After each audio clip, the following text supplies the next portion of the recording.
about President Obama wanting to gut the military.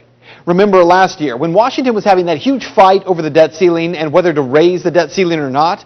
Well, as part of the agreement to go ahead and raise it, two things happened. A 12-member super committee was established to find $1.5 trillion in savings. They had until November 23rd of last year to do so.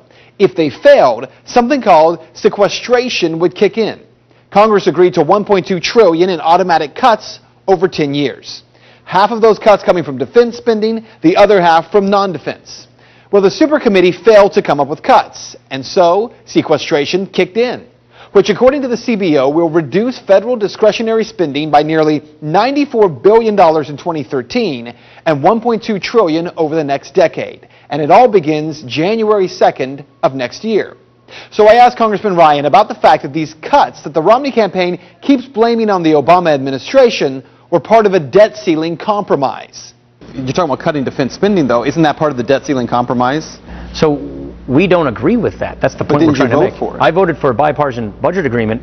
The president insisted on these defense cuts as part of that compromise, and then I authored legislation to cut spending in other areas of wasteful Washington spending to prevent those defense cuts. We passed that out of the House. The president won't support it. But what you need to know is that the Budget Control Act that Congressman Ryan voted for last year included sequestration. It wasn't added later. So to vote for it, then decide later to offer bills to change the original agreement, well, that doesn't absolve you of the original vote. It's kind of like being for defense cuts before you were against defense cuts.